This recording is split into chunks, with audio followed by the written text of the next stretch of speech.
Good afternoon, everyone. This is a lecture on Chapter 3 of Mill's Utilitarianism.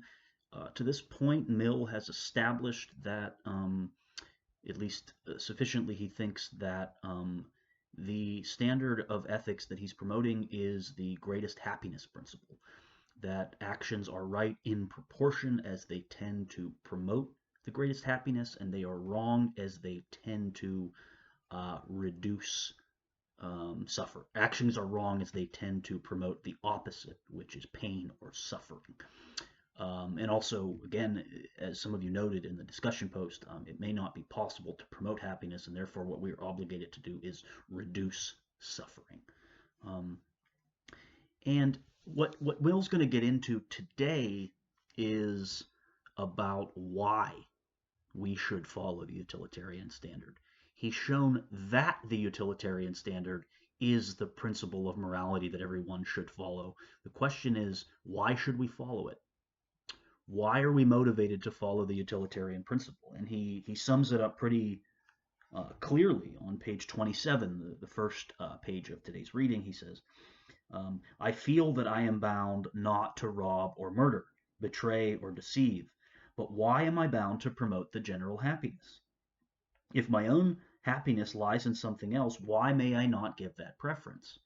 So he's sort of imagining an individual here that is is is that feels that they shouldn't do these things, but he hasn't given us he hasn't really given anyone he hasn't answered the motivational question about why be moral, why do the right thing. And he thinks that this is a question that any moral system has to deal with. Any normative standard has to deal with this question. And he calls it the sanction. Why be moral? And a sanction is punishment. It is the knowledge that if I don't do this thing, um, this is what will happen. So it's a kind of if X then Y, and it's what stands in my way of doing bad things. What is standing in my way ultimately? And Mill's going to make a distinction early on between two kinds of sanctions. These are not legal sanctions. I mean, they could be. Legal could be one form of a sanction, but there's a general category that Mill calls external sanctions. Legal could be one of them. And there's going to be a distinction between external and internal sanctions. And again, Mill is saying that this distinction is familiar to any system of morality. Um, and he says that most of us, early on, in the ways that we are socialized and educated, are taught that being moral, being a good person, is dependent upon the threat of external sanctions. That reward and punishment models are often uh, the way that all of us are thought that all of us are taught to do the right thing. You're taught from an early age that if you don't um, if you don't run in the house, then I will give you extra cookies.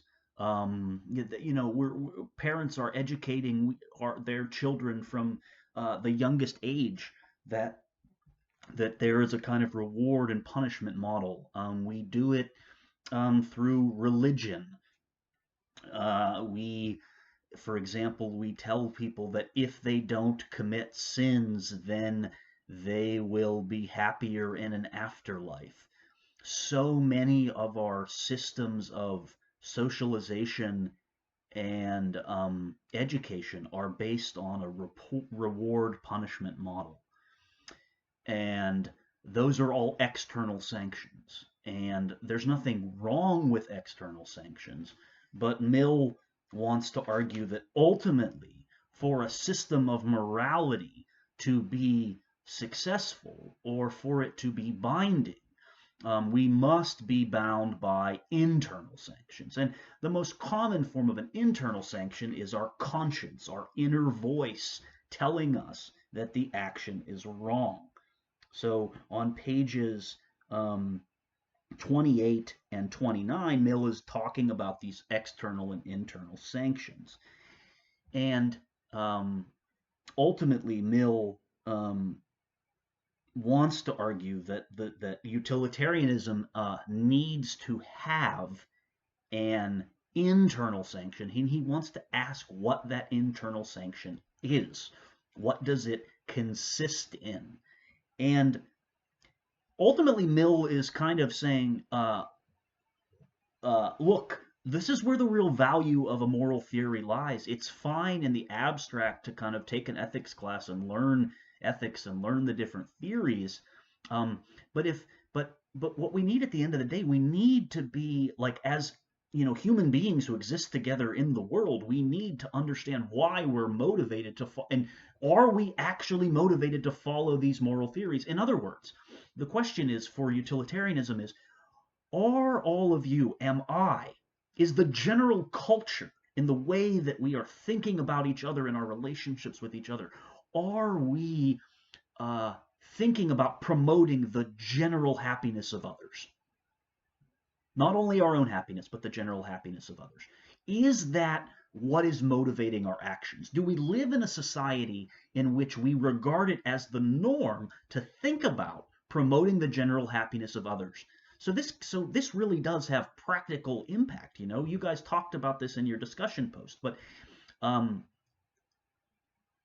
and the question is, if not, why? Why do we not, generally speaking, regard promoting the happiness of others as the norm? Um, and Mill is honest here that it's going to require something like education to get us to that point where we internalize the fact that promoting the general happiness of others should be the norm and ought to be the norm, and that should be the motivating factor for why we don't do bad things or why we do good things. That we have to that we need to get beyond asking what is in it for me, because that's the external sanction. The external sanction, the reward punishment model, is more about what's in it for me, um, rather than what's when the question is should be what's in it.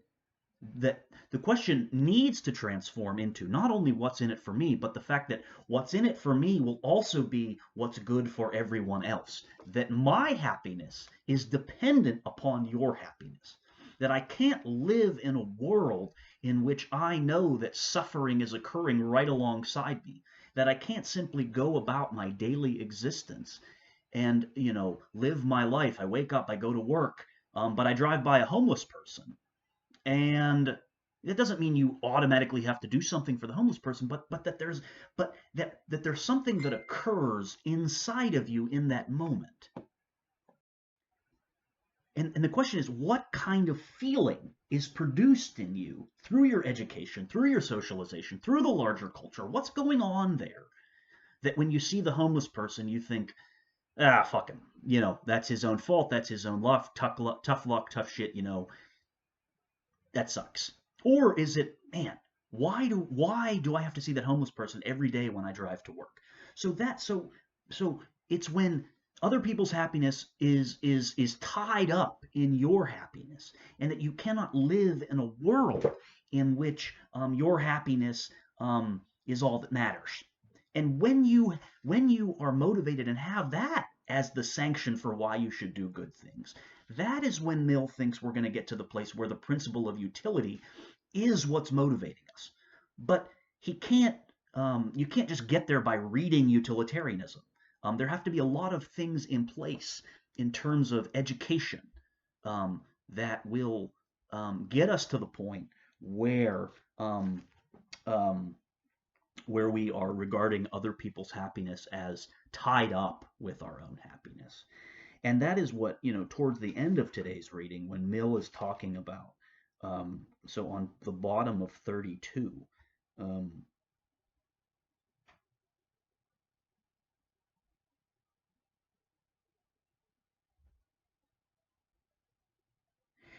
On the bottom of 32, there's a sentence that starts with not only. Mill writes, not only does all strengthening of social ties and all healthy growth of society give to each individual a stronger personal interest in practically consulting the welfare of others, it also leads him to identifying his feelings more and more with their good, or at least with an even greater degree of practical consideration for it. So, we have to, I mean, guess what Mill is saying is we have to get to a place as a society that we regard our happiness as tied up and contingent upon others' happiness. That even the thought of my own happiness automatically becomes associated intuitively, um, at the level of thinking with the happiness of others. That is the ultimate sanction of the principle of utility. So Mill, at the end of today's reading, says that I'm trying to find the quote here, and I'm losing it at the moment. But Mill comes right out and says, he announces what the ultimate sanction of the principle of utility is. And I'm failing to locate it at the moment, so I'm actually going to take a look at the notes. So if you take a look at the bottom of the notes, on the bottom of today's notes on chapter 3, this is located on page 34. He says that the conviction of social feeling is the ultimate sanction of the greatest happiness morality.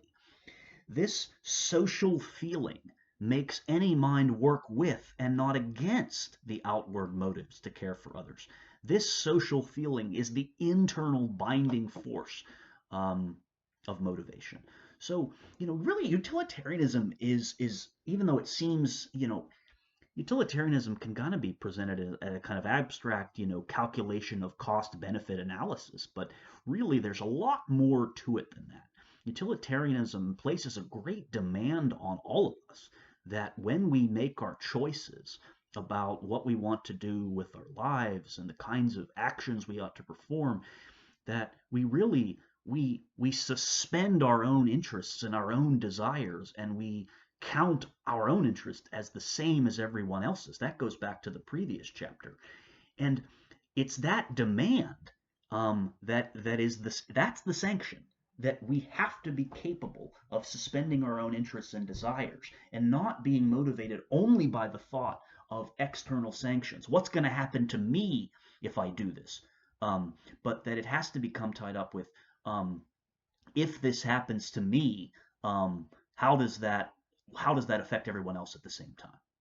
And so the conviction of social feeling is the ultimate internal sanction of the greatest happiness morality. That's why we ought to be moral, right? For Mill, that is going to be the question of why be moral, because we are ultimately in this together. We are in society together with everyone else, and that's why we ought to be moral. So I hope that makes sense. That's actually all I have for today, and I will talk to you all soon.